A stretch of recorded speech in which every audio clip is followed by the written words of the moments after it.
Tammy, just checking in. Hey, good morning. Sorry, I just popped off another Zoom meeting. So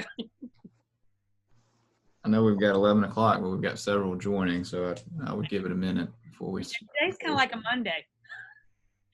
For those that were off yesterday, it's just a little crazy. All right, so I'm going to mute. Just want to know I was here.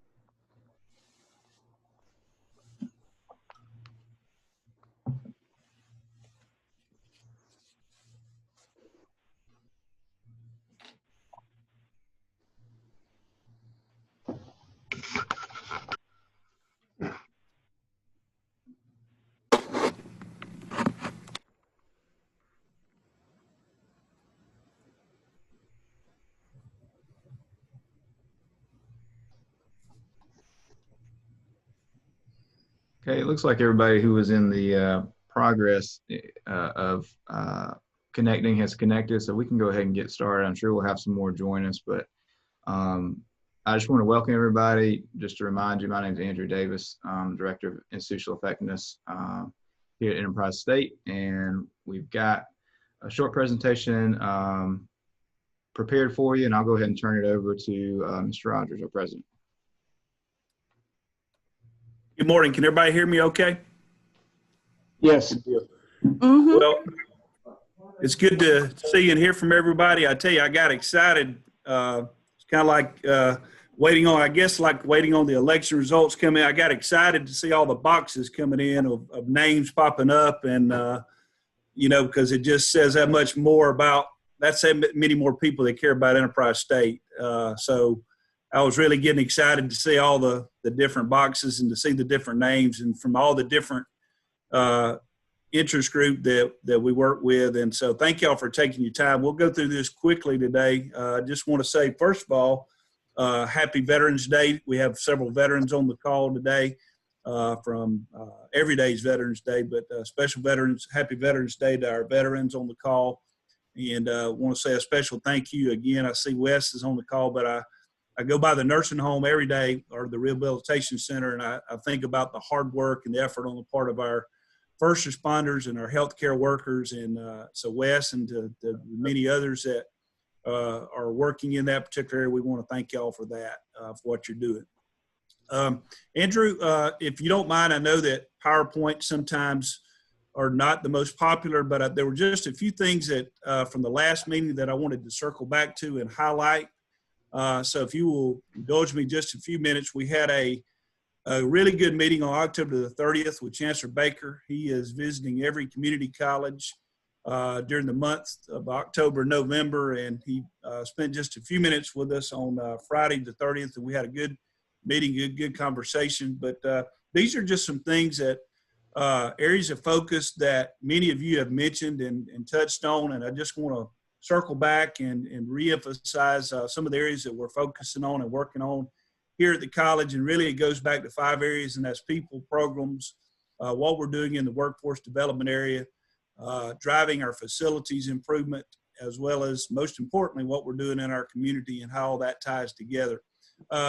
Again, those of you that are on the call have probably heard this, but we're very fortunate in the fall right now. Back in August, we experienced a growth. We were one of 3 community colleges in the state that were able to see that growth. One of 6 colleges altogether, including the Alabamas, the Auburns, and Troy's in the state out of 38 that saw an enrollment growth. And that's not including the graduate school programs, but your 2-year and your 4-year undergrads. That's something that we're very proud of. Now we have switched gears from being recruiters to retainers. We're in the process of trying to retain the students that we have enrolled here at the college, and we're off to a great start. Spring registration right now is taking place. We felt like we needed to start a little bit earlier. Those of you that are working at the college and that have worked at the college know how difficult it is fall to spring retention. Sometimes we lose students for various reasons, but we have really been working hard over the last week since enrollment opened last Thursday, all throughout the semester, since many of them don't see us every day and it's in a virtual environment, to make sure that they have the proper support that they need. And right now, I'm happy to tell you that we are we tracked this by where we were this time last year, and we're 134 students ahead of where we were as of November the 13th of last year. So it can be done, and we're doing it, and we're going to keep working hard to make sure that we don't see a dip or decline between the fall and the spring. Just want to introduce just a few people. We've really tried to look at our recruiting divisions, and a lot of this, and talking with Tammy and talking with many others, we had a couple of recruiting positions open, and we lost a couple of really good ones. We hated to see Adonis and Jenna leave us, but we were able to, what we believe, replace them with some excellent people. And the first person I want to introduce you to is Ashley Barajas.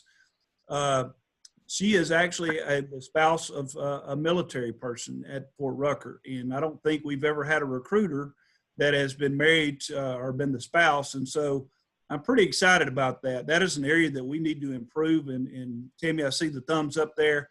Ashley is already making a difference, not only just recruiting for the aviation college, but we really want to address the need that military spouses have and the opportunities that they have, whether it be in a virtual platform or whether they're here for a short period of time. We know that there's thousands of spouses just 3 miles from us right here at Fort Rucker. So Ashley is working hard to bridge the gap there, and so really proud of the work that she's doing. And then we've also hired at Enterprise State, Alicia Payne.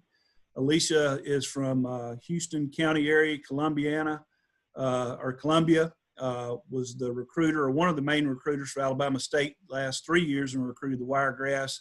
And so Alicia is doing an excellent job for us. So we have 2 new recruiters that are they're out there that are meeting with students in different formats. Some schools right now have a closed door policy, and as well as they should, because of the COVID environment that we're in.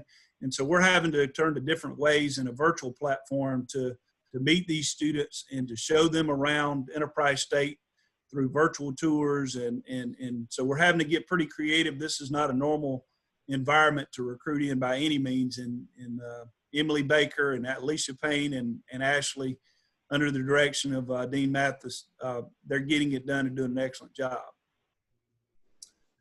Lee Shiver, I want to introduce Lee. Lee is on the call. Lee, I don't know if many of you from the last conversation that we had, but Lee has been hired as our new Director of Workforce and Adult Education. And she replaces Ian Campbell. For those of you that got to know Ian was called, led into the full-time ministry. He's the youth minister at First Baptist Church in Slocum, so we hated to lose Ian, but we have taken the position of workforce and adult ed and combined them into 2. And Lee, if you're on the call, Andrew, I don't know if you can recognize Lee, but we will pull Lee up and let her introduce herself if we can. Hey, everybody. Andrew, can you see me? We can. Let me hide my screen here for a second. Okay, that's fine. Go ahead. Okay. I just want to say hello and just to tell everybody how excited I am to be back at Enterprise State Community College. I know many of you and some of you I see on the call that was here when I was here before, but I was at ACCS from 2001 or 2002 to 2009. And then went to Enterprise City Schools and served as Career and Technical Education Director, but I'm excited to be back. There are some great things going on at Enterprise State. Ian Campbell did a tremendous job, and I hope to continue to expand those, training opportunities. But since I have been back, the amount of new program and non-credit training that we're offering is unreal. The things that we're able to offer to our community members, and like I've spoken to President Rogers about, I feel like Enterprise State has a responsibility to the community to really help provide a skilled workforce. We want to be who you call when you have a training need for your business, whether it be a credit opportunity that we have or possibly a non-credit training that we could do for you all. Please give us a call. Please give me a call, and I'll be excited to help you in any way that I possibly can. And I'm just, like I said, I'm just honored to be here, and thanks to President Rogers for bringing me on. Thank you, Lee. Andrew, can we go back? Yes. Great. Switching over to programs, we talked about some very key people in our enrollment and retention efforts and introducing you to our recruiters. But looking at some of our programs, this was one of the new programs that I want to encourage all of our businesses. And I know that Eddie is on the call and Brian from M1. We've got a lot of people that are already taking advantage. And feel free if anybody wants to speak. But Aubrey Hanson is in charge of this program, and we have already in 1 year issued 277 certifications. We're working closely with several of our large businesses, medium-sized businesses. You can see some of the things, some of the type of credentials and certifications that are embedded into the mechatronics program. Word is getting out, and we certainly want everyone to take advantage. And this extends all over our four service area. We're working with businesses in Pike County, Coffee County, Dale County, Geneva County, and I just couldn't be any more pleased to see the growth, but to see all the different options that we can provide to businesses regardless of size. So is there any of our businesses on here that may have a positive that they would like to share for the others that may not be familiar with what is mechatronics and what it can do? Is there any, I don't want to put anybody on the spot, but you have the floor if you'd like to speak on that. Hey, Matt, Brian Miller with M1. Aubrey's done some on-site training for M1 at one of our airfields with the topic being NC3 precision instrument training. And I believe we trained probably around 30 employees, and the universal response through the surveys was that it was outstanding training. So we really appreciate her and Enterprise State Community College for that partnership we have. Thank you very much, Brian. And we've certainly enjoyed getting to know and work with you guys. And we have some other things going with not only Brian, but with some of the other companies in the area. And we think this is just going to continue to grow. And this is an area that a year and a half ago, we didn't have in place. And so when we talk about service and community, this is a big part of what we're trying to do here. Andrew? This is I don't know, for those that have not been to Ozark, but this is a copy of, or not a copy, but a few pictures of our mechatronics building. It has been renovated. It's the Heim building next to the Jet right there on 231. It is a state-of-the-art facility with state-of-the-art equipment and a fantastic instructor. So if you're not familiar with this particular program and you're on the call and you want to see kind of some of the different pieces of equipment and the type of instruction that's taking place, please let us know. We will schedule a tour. We're working with students. Pike County actually brings a bus down from Pike County. We've had good meetings with several other school systems, including Enterprise City, Coffee County schools. We have Dale County students that are also that are attending classes there. Advanced composites is something that actually Dean Long presented to the system office yesterday. We've had some short certificates in place, but we're asking for approval in the area of advanced composites to go with our other programs there at Ozark. We presented on Tuesday for the Board of Trustees, and they will vote on the program in December. We renovated our lab thanks to Shelley Stump writing the grant, and so you can see some of the machinery. This is, of course, picture probably was taken a few months back, but some high-tech equipment, as you can see, clean space, great instructors. Jay Harbor right now is using this facility or using this space for composites, but in the end, we want to offer advanced composites, and so that should be of interest not only to the aviation industry in the area, but also to several other areas of business as well. The Barnett building, for those that are on the call, we are overhauling our engine overhaul shop. You can see our before picture, and you can see what it will look like in the upper right-hand corner of what it will look like once we're done. We have a grant, thanks to Governor Ivey and Representative Steve Klaus, that has been allowing us to do much of the work. So you can see some of the upgrades that will take place there and some of the unique training opportunities and facilities that will be housed there in that building. Really excited about this. Coming soon, licensed practical nursing program. Dean Long also presented to the State Board of Trustees on Tuesday. We know the critical need. Wes is on the call, in particular with long-term care facilities. We're going to do our part. We have brought back our paramedics program. We've started an MAT program. So this is the next step, if you will. We are not something we're very proud of, but we're one of few, maybe one of the last community colleges not to have a nursing program. And we just can't continue like that with the needs out there.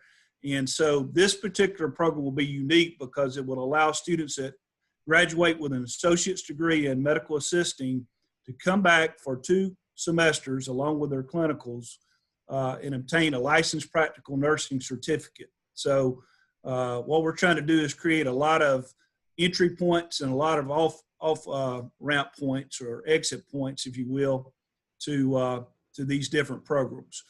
Switching gears now to facilities, we have introduced and we've approved that we're going to build a hitting facility, covered area. Those of you know we've not done a lot of work down there at that facility, but we're going to make that area a much nicer area and really provide our coaches with a first-class training facilities.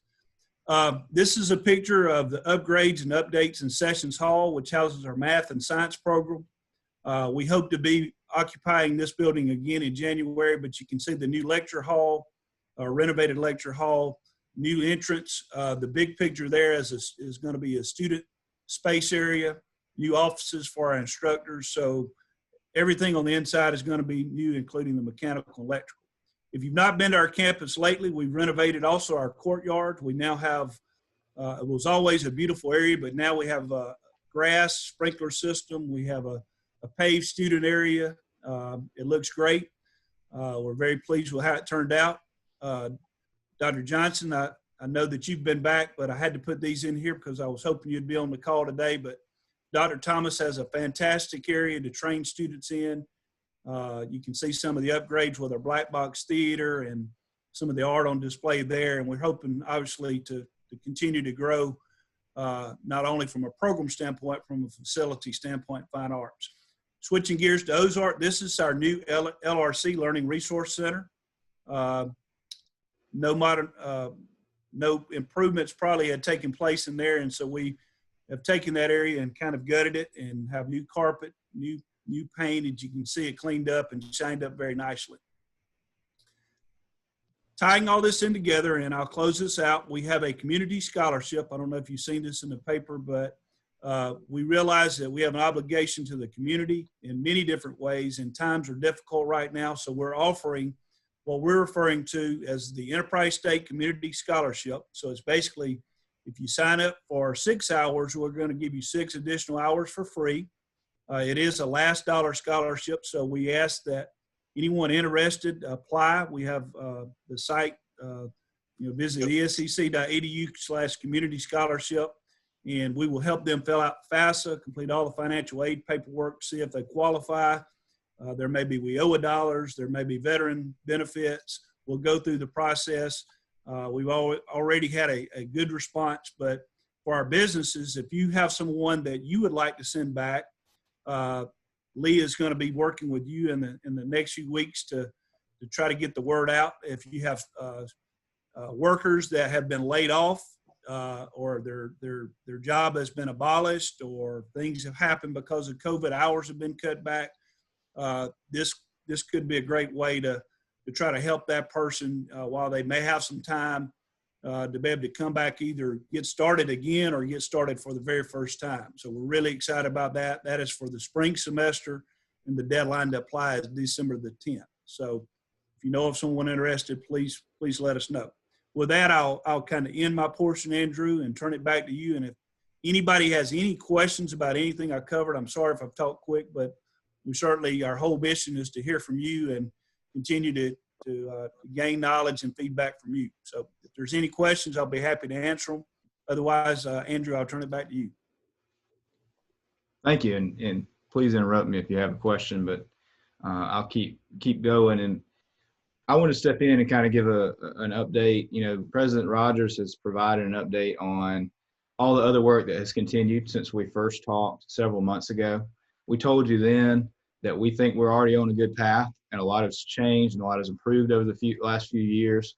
We've not stopped that, you know, with the beginning of Aspire 2030. We're really just trying to continue on the path we're on and make the case that we could do even more with more funding through this project.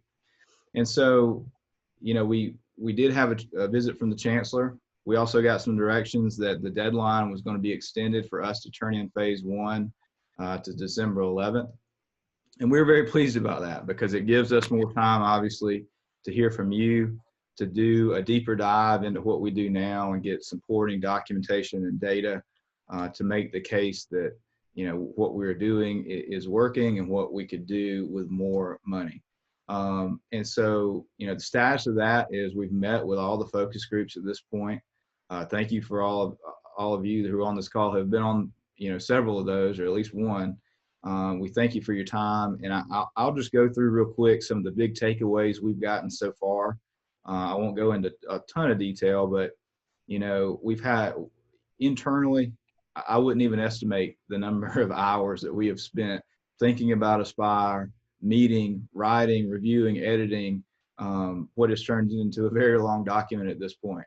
And over the next month, we'll continue. I feel really good about the progress that we've made. I feel good about what we'll submit. You know, and just hearing feedback from the system office and from others around the state, you know, I'll just go ahead and say I think we had a leg up in that we are already moving in the direction of wanting to be agile as a small college, wanting to be reactionary to the workforce, wanting to partner and being really proactive in that step. And I think what we will realize, or what others will realize around the state going through this process is, oh, we should have been doing that. Well, we're in a really good position to say we're already doing that. We just want to do more of it. So we met with, I'll run through just real quick. For those of you who may not have made it on the focus group calls, student success, we had a great conversation.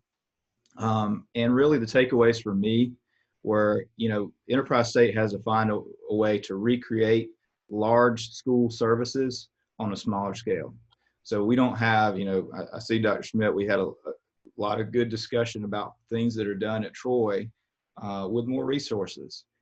And just because there's more resources doesn't mean that we're not going to try to recreate that on a smaller scale. And so that's been our primary focus in that area, to enhance the student experience. We feel like, as I've said, and we'll say again, we're already doing a great job in that area, but we'll never be satisfied with it. And then a third big thing that I think is a need for our students is food service. We've talked about that a lot. We've tried a lot of things over the years to remedy that situation. And honestly, we haven't solved it yet. So that's something to throw out to this large group. And I know when we go back through and do more work and delve a little bit deeper into what we've done in student success with that focus group, we're open to ideas in that area. It does, you know, create issues for students, but you know, we've tried food trucks, and that just didn't work in the way that we hoped it would. But it's something that's, I would say, the third thing that we're really focused on right now in student success. Workforce development, we met before, actually, the day I believe that Ian left the college, and had a great conversation. It's another area where a lot of work was already being done. The big takeaway was that we just want to continue the work that's being done and expand upon it. Find new industries to partner with, find new programs that can meet those needs, and find a way to get them to creation as fast as possible with the limitations we have as far as approvals and the timeline that takes. From the infrastructure group, that's my group, technology, financial management, institutional effectiveness, and strategic planning. Again, just hearing from those that were able to participate, you know, we already have a dedication to continuous improvement. We just want to continue to build on that. And there's, you know, I could name you a lot of things that we're doing now to try to accomplish that goal. And then finally, community. That group met last week. We had a great discussion. A lot of people who had been involved with the fine arts program here were able to attend and contribute. And the takeaways from that, you know, there are needs when it comes to space in the fine arts area. There are, it's kind of an issue at times if we want to have an event or put on a production. There's no good space on campus. There's really not an appropriate space to fit the needs in town. So that's something we want to continue to explore in that area. And secondly, we just want to be a community hub. We don't feel we've reached that point, even take away COVID-19, where we can say that we're always having people on campus for something, and it's something that people are interested in. And we definitely want to achieve that as we move forward, looking toward 2030. And that really hinges on the third thing I had written down is fine arts. When we looked at that, that was an issue of space. It wasn't an issue of what do we do. We know what we want to do. We know that we have the leadership and the people and the resources to have productions that people would be interested in. It's just a space issue. But beyond fine arts, what are other events or other services we could provide on the college campus that would bring the community in and achieve that goal of being a community hub, where Enterprise State is on their mind? I've got small kids. Oh, we're going out to college this week to do X, Y, Z.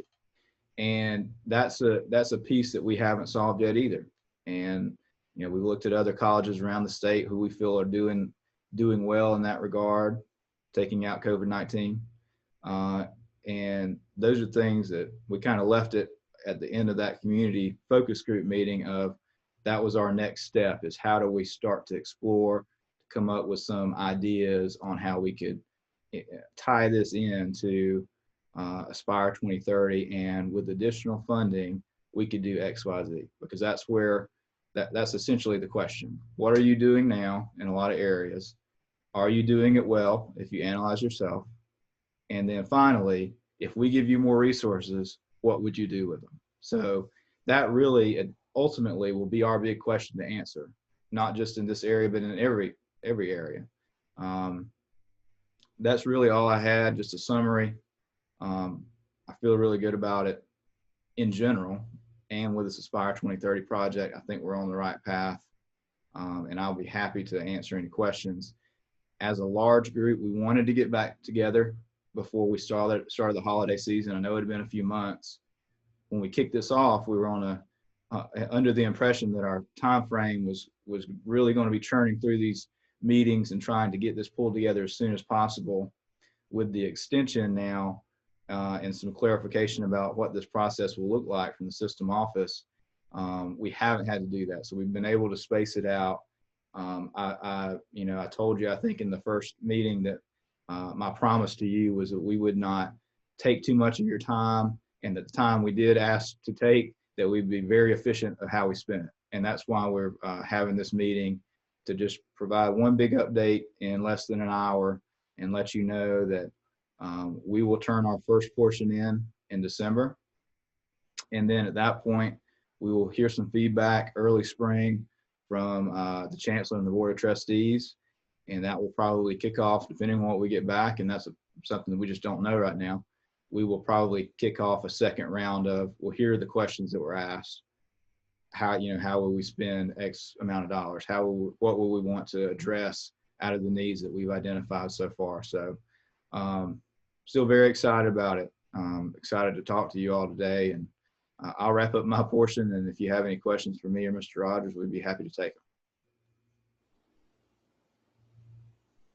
Hey, Andrew, real quickly, if I could, Dean Long, would you mind, and I'm going to put you on the spot here, but in talking about community education or community opportunities, I know one of the things that Natalie and Ann are doing is trying to do more things, and sometimes it doesn't have to be large scale events, as we've seen what we can do during a COVID climate where we're trying to minimize the number of people, but just the thought and some of the work that they're trying to do to include more people with more different opportunities. You want to give them a couple examples, and maybe that might, if there's any suggestions that we could take down, that some things that they would like to see from the community education standpoint. Well, we, like a lot of things over the last several months, we put some things on pause, but they've really picked up in that area over the last year and a half. We did start back our fitness class. So we've got a group that comes out really early on a Saturday morning. I've seen pictures. I have not attended in person. Probably need to. But we had a cookie cake decorating class that got brought back a couple weeks ago. We have a charcuterie class that we've got a few spots left. That's been really great. We hosted it at one of our local restaurants. We've got another one probably in a couple weeks. Probably the largest class we had prior to the pandemic was a conversational Spanish class. We borrowed one of the young teachers from Enterprise High School, and I think we had, I don't know, almost 50, 60 participants. If you don't know Natalie and Ann, they are extremely creative, and you know their job is to respond to requests.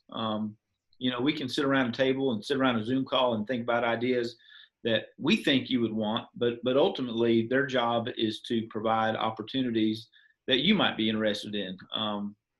I think we've got an extremely talented faculty, you know, that we can continue to tap to provide more opportunities, and hopefully we'll see more and more of those opportunities as we get on the other side of COVID. It is certainly difficult to bring large groups of people on campus, but we have some large spaces, and we've been able to do some things recently over the last month or two where we're bringing folks back and spreading them out. And it's normally a good time because people are signing up for what they want, and I think they do a really good job. So, you know, that area is essentially here to do what you want. If you think about it and think it's something that folks in our community would like to see, then I'm pretty confident that we could pull it off, and we can find the resources and the expertise to have some fun and get people on our campus. Thank you, Danny. And also, Chief Spence has done several trainings in the area of safety.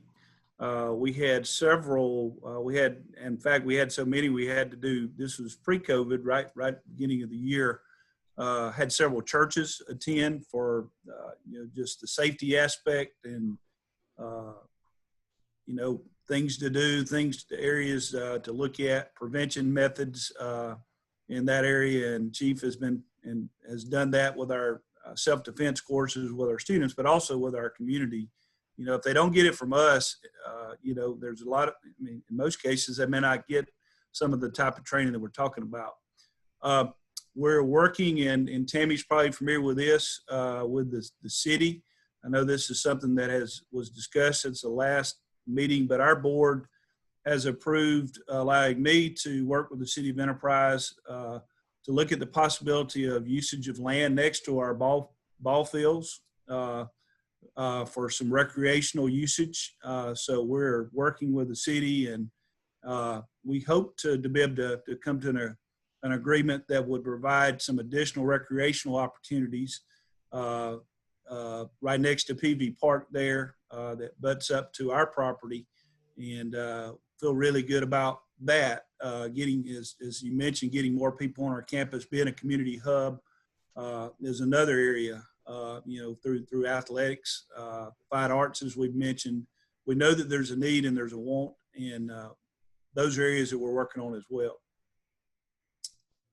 Any questions? I know you get tired sometimes of hearing us talk, but if you have a question, Tammy. Sorry, wouldn't you know I'd raise my hand? At least I did. But going back to adult ed, and I don't know if this fits in, but just kind of pushing some community needs that we see with our small businesses. Again, I'm probably speaking for many when I bring this up, and I don't know where it fits in, but both with our Main Street program and with Chamber and our small businesses, especially during COVID, we found a great need for learning to grant write. We found a great need for really small business resources. Many of them needed to learn to adapt to the social media online sales. It's not that we don't have a lack of marketing people that run small businesses and do that. It's the fact that they want to be self-sufficient. And just again, going back to courses that will help them to adapt to online sales, entrepreneurship. You know, I'm seeing that a lot in larger colleges, that there's, you know, degrees in that now. But again, we really have a lot of good, strong businesses here, especially on the retail end. And they have adapted. Probably some of them could actually teach the course now. But I think that those are definitely things that are needed. And in that same kind of realm is our senior community. Our senior community and the need to learn technology. You know, just having someone walk them through, you know, we all are at different phases of this. I mean, I know that, you know, this Zoom meeting was what I call video teleconferencing back in the dinosaur days, you know, but it worked a whole lot different. We worked on a satellite. So I feel like I'm, you know, telling you the old days. But in our senior community, I think there are areas that could be tapped into, again, just small little courses, almost like the charcuterie class, but that let them feel more comfortable with their iPads and those things. And I know that they buy them from facilities, but they're not apt to go back and get that training. And I know that's a hard group to get to right now to get them to come out. But that's what I'm seeing on the small business side. And then we certainly could, you know, I know within our Main Street program and with Chamber, we could quickly reach out and find out what they're looking for and see if it plugs into somebody in the adult ed community that might be able to offer a course in that. That's all I got right there. Yeah, and Tammy, I just, and you know, and I've often thought about our small businesses, because we think about a lot of times in workforce development, large scale, you know, skills training. Right.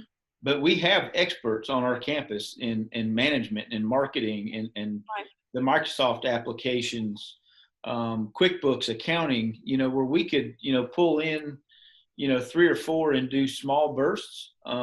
You know, we kind of think of big pictures, but there's a lot of layers and little pictures and little businesses that I think we could certainly accommodate their needs, you know, from, you know, just basic computing skills to accounting. I came from a family of small business, you know, owners. My parents were, and you know, my dad couldn't tell you what QuickBooks is, you know, but those are things that, you know, could really help some folks be more efficient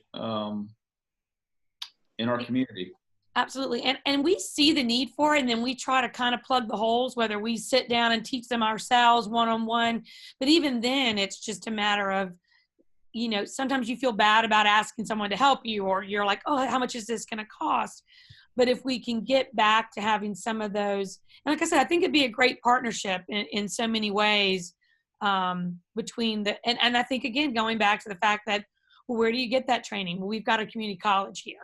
And, you know, so that's just where my mind is going. And even for me, you know, of course, I've had my kids go through, you know, the high school and have all these certifications now in college. And I'm like, dang it, you know, so I just outsource to them. I'm just teasing. But, you know, but I do think there's a great need, and I think it would tie them in and see where the community college still services them, even, you know, though they're not in a technical field. So happy to help with that in any way, or connect, or get you a quick focus group to know what those, you know, or, you know, a survey to find out what the actual needs are.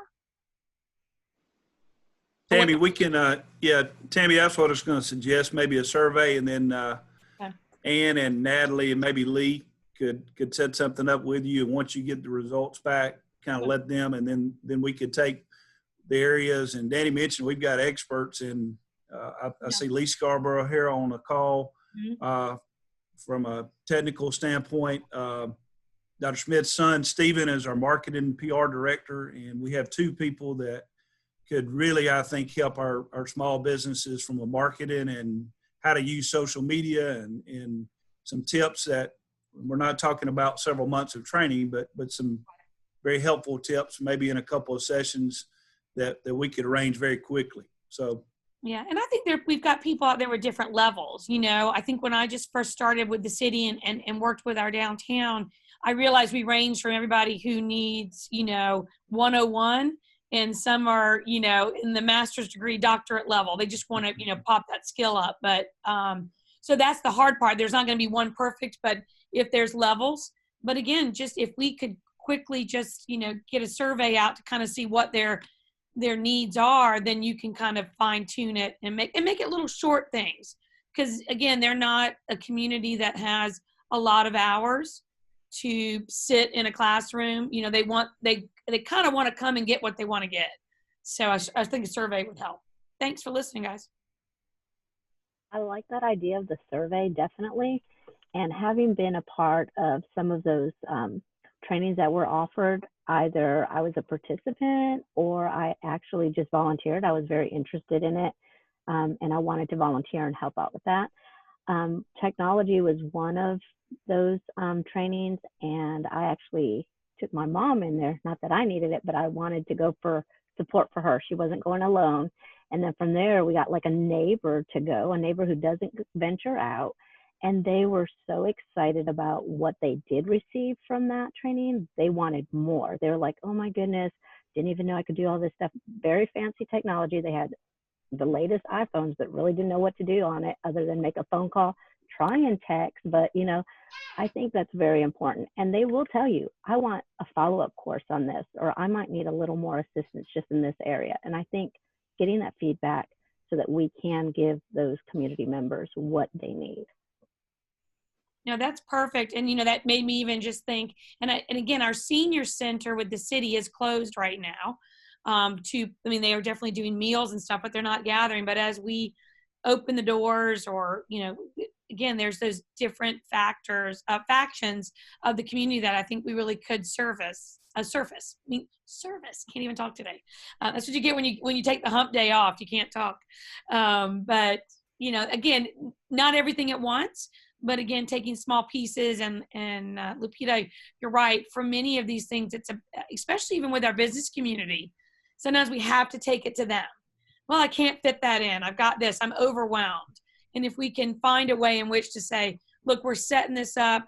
We've got facilities all over the place that I know we could combine efforts on, or at least I'd fight for us to combine efforts and utilize, which would extend your classrooms, or allow people to come in and be socially distanced and be able to do something like this and learn the technology. Thanks.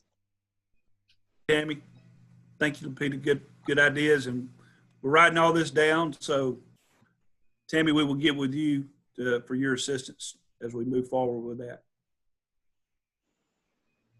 Other ideas, suggestions, or comments? Man. Hey, Mr. Hilton. Hi. In regards to workforce development, I know we've had this conversation within the firm about the amount of resources that are about to come into the marketplace or be made available to the marketplace through the retiring baby boomers. Is there any effort being made to tap into that resource? Every area that we've talked about, I know there's expertise in this community that, if not available today, will be available within the next 2, 3, 4, 5 years. And a lot of those people, I take myself, for example, 40 years of experience, CPA, I couldn't go in and teach accounting 101 at junior college. I mean, me and the chancellors had conversations about that repeatedly. Not that I want to, but I'm saying that to say there's a huge amount of pent up potential resources sitting out there. And is there any way or any program or any project in place to tap into that when it is available? And again, I don't know where all those availabilities are, but I know if you reached out and wanted aviation mechanics, there's tons of them in our marketplace, and you just pick the field. They're soon to be already out there. Is there anything in the foreseeable future to tap into that?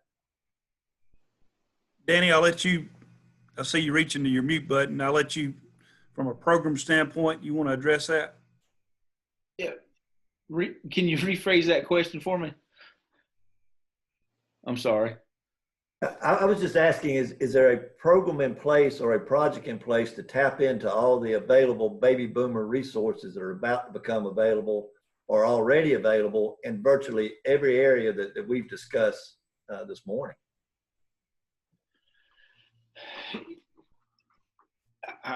We don't have a plan in place, no, sir. I think, just as we continue to reach out for resources, we're open and available to use everybody. Yeah, I think Go ahead, Andrew. Sorry, I didn't mean to. I was waiting for you to try to finish, but I was going to. It kind of hit me that the one thing we have talked about that did kind of align with that. It wasn't specifically. We weren't approaching it from the same angle that you are, but we had talked about alumni and the desire to, do more with our alumni, and especially, kind of a pet project I've always wanted to try to do is do something similar to what the Troy Alumni Association does and try to create some sort of a mentor setup where we would take alumni who are still or just friends of the college who are retired or still working, who are in our community, and say, well, we've got a freshman here from Sampson High School who wants to be, study criminal justice and go on and be a police officer. And we've got all these police officers in town who have friends of the college or been at the college. Why not match them up in some way and see if there's a way for them to help mentor that person. And that doesn't probably 100% align with what you were getting at, but I think it's a similar project that we have talked about, but it's not something that we've kicked off yet. It's kind of something that we wanted to include in Aspire as a, with additional resources and time, this is kind of where we would like to be. Yeah, I think that's exactly what I'm talking about, to be honest with you, because I know when I speak to groups, they could care less about the technical aspects of what I know. They just want the war stories. And that's the type of mentoring that would definitely enhance the community college experience. If you could bring somebody in that's had 30, 40 years experience in whatever the field might be, and not just talk the technical side or the academic side, but the real life examples of what goes on out there. And that's what really motivates, and I've seen that has motivated young associates, young staff, young students, whatever it may be. And that's kind of what I was alluding to. Or is there a project in place to tap into what is going to be a huge amount of experience and resources that's available in our marketplace as a community resource?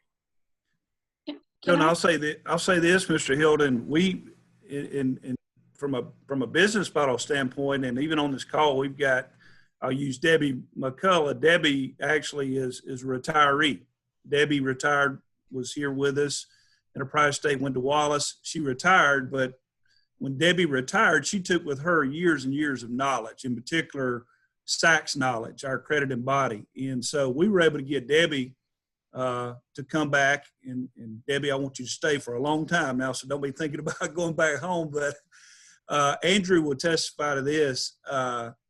She works 2 days a week or a certain number of hours, and so she could easily go home. And I know you have several projects, Debbie, but I use her example. Our chief of police, he is so valuable to, so we're starting to see, and from a business model, we don't have to pay these positions, and I hate for it to come out like that, but we're able to save because we don't pay the benefits and we don't pay all the salary costs because they're already drawing their retirement.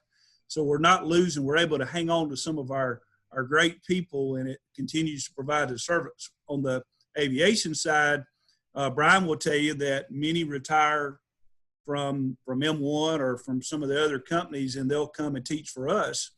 10 years to be vested in the retirement system. So we're able to gain some great employees as a result of just their work experience, but they have to have so many years. So sometimes that it prevents certain people if they don't have the number of hours towards their masters, but that's with the non-credit training, like we've been talking about, with non-credit training, anybody, like you mentioned, some of the people that may not be able to teach an accounting 101 or whatever, but they've got 40 years of experience and know exactly how the business works. You come in and do some things in a non-credited situation. So we got to get out of the box, way out of the box sometimes. And I agree, we've got a lot of people that are approaching retirement that we don't need to lose that knowledge or skill set, that we need for them to continue to impact our existing workforce. So thank you for bringing that up, Mr. Hilton. Dr. Rogers? Dr. Smith. Yeah, a couple comments based on what I've just heard. A question, I guess. First, is Enterprise State seen as a innovation incubator, if you will, for the community, for the chamber, and for local businesses? because there's a lot of great ideas that have just been expressed today. And I'm just wondering, one of the aspirations, if I were there in the community, would be, are you the go-to place for ideas, for creative ideas, for the things that have been talked about, the use of the retirees? If not, why not? I mean, it sounds like to me you all are involved, but I guess the question, if you're thinking about new ideas, new concepts, new programs, are you the go-to place? If I'm a chamber leader, if I'm in the city council, or if I'm in the businesses, it sounds like you are, but I'm just asking the question in general. You all ought to be seen as the innovation incubator. In other words, if I've got an idea, if I'm going to use the retirees, am I the go-to? When I think about innovation, when I think about new ideas, does Enterprise State come to the forefront? Just a question I throw out there. I don't need it necessarily an answer. The other thing I would think about, and it kind of follows on innovation, because if you don't capture it, you lose it. What great ideas have you all put together? And I heard a lot of great ideas from the COVID, from March till now. What innovations have you all incorporated and achieved given the COVID-19? And that's just something that institutionally I think you need to capture. Well, what do we do differently that made us better as an institution? And what do we not do as well that we should have? I know we're trying to capture that now, in terms of how we have delivered some classes, other services that we didn't think about before that we're doing now, because some of that stuff may stay with us even after COVID-19. So any of that innovation relative to ideas from the COVID, what did we learn from COVID-19? And then the third point I would make is I think God knows everybody wants a sense of normalcy again, whatever the normal may be. And as we look to the spring, are you looking for that sense of normalcy? Are there some things, and it sounds like, buy one, get one free course. Are you going to open some of the classes back up again, or will they all be online? Because I think people in general are looking for, when are we going to get back to a normal behavior routine again? And I would just say, we're kind of looking at that here too. For example, we've had the dining hall, you just go get the meals already prepackaged. Well, can we in the spring maybe just have somebody have a buffet line, but serve students as they come through, just as a sense of normalcy again. Opening up our rec center, at full scale again, versus the scale down approach. Those things they sound small, but I think everybody's looking for those touch points. When can I return to a normal way of life again? So there's some three comments that I would throw out. You all as an innovation incubator, COVID lessons learned, and the sense of normalcy. Thank you, Colonel Smith. I do want to address that first question, and certainly many on the call have been here and been in business and been in the community. I don't think we're there where you're talking about yet. And I use the word yet, the power of yet. I think that I don't think anyone ever arrives in this business, but we want to be that first call, regardless, whatever it may be. And that's the attitude that we're taking. And I joke about this, and sometimes it gets me in trouble, but we'll say yes just about to anything, and then we'll figure it out how to make it work. But we want to be that first call when there's an idea, whether it's with the City of Enterprise, City of Ozark, with the City of Troy. I mean, we want them to pick up the phone and say, hey, we don't have an answer, but the folks down at Enterprise State, they can come up with something. And I think we're getting there. We've worked with Eddie on an apprenticeship. We're working with Wes on possibly some CNA training. And I'm just looking over my screen here. We're not there yet, but I can say that we have embraced that as our role in the community.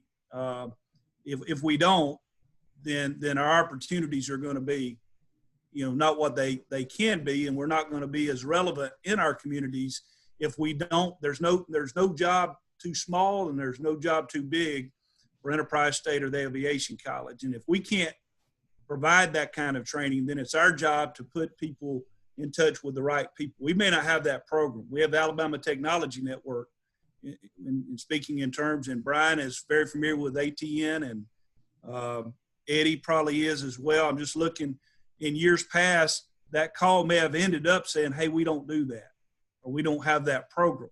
Now the call will look like, we may not have the program, but we know somebody who can help us support it and bring them in and contract that work out and still have the community college Enterprise State involved in providing that training. I mean, that is our role. It doesn't matter. And so I hope that answers your question. And I think the people here will say, we're not there yet, but we are sure working hard to be that first call. And I see Lee's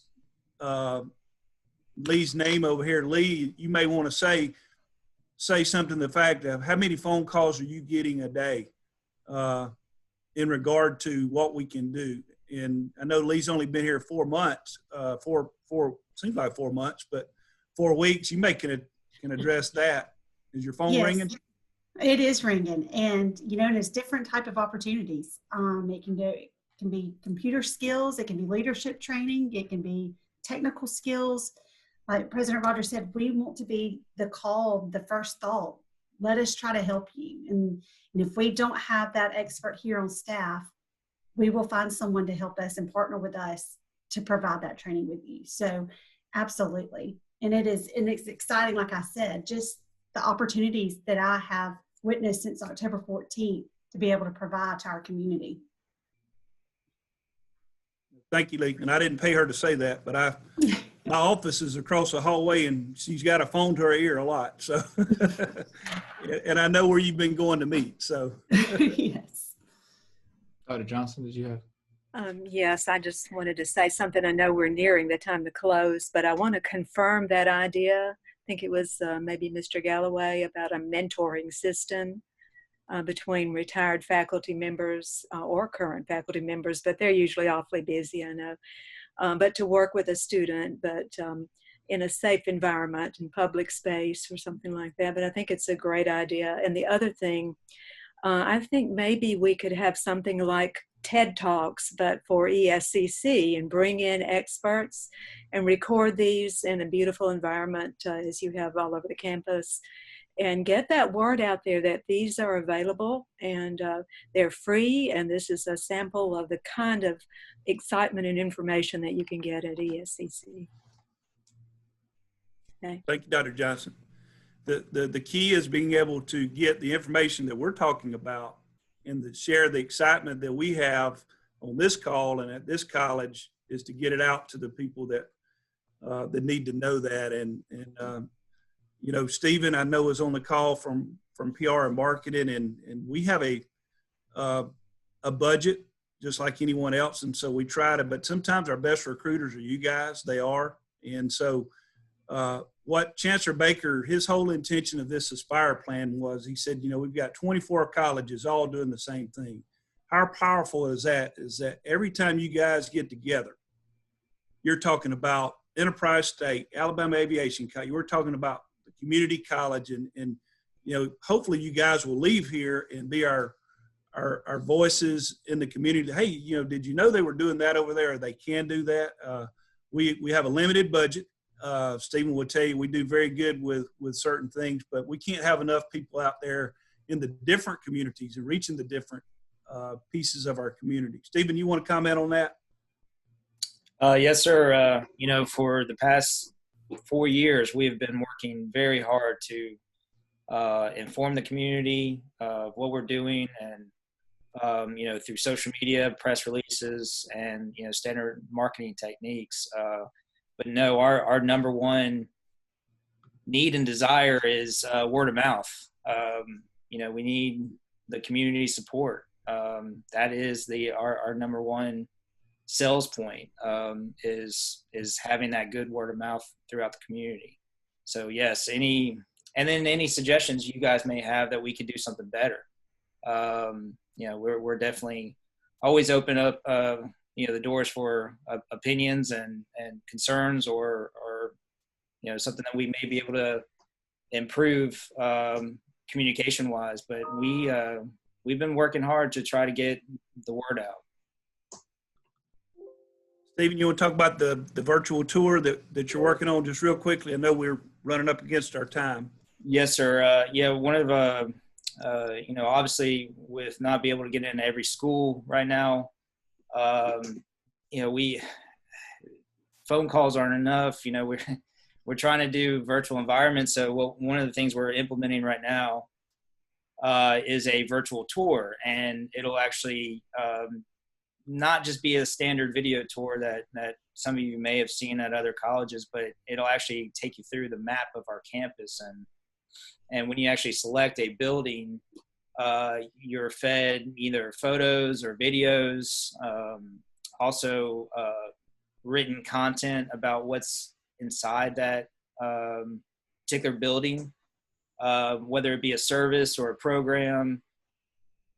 So we're really excited about this effort because this is something that we could use after, you know, the pandemic is over. So, but it's going to be a really great resource for not just our recruitment team, but for our faculty and staff as well. You know, so if someone answers a phone from an outside source, they don't know the answer to a specific service or how to guide them, this virtual tour can guide them. So we're really excited about this new effort, and we're hoping to get it up and running as quickly as possible. Our recruitment team needs this resource very badly right now, especially with us not being able to do senior visits we normally would be preparing for. This is going to be that new effort. So we're real excited about this. Thank you, Stephen. Andrew? That's all I have. If anybody else has a question, we'll take it. If not, I know we've come up to the top of the hour, so we want to be respectful of your time, but we will continue on the path that we're on, and thank you for the comments we got today. I've recorded them all, and we'll make this available to those who couldn't attend. Any have a final question before we go?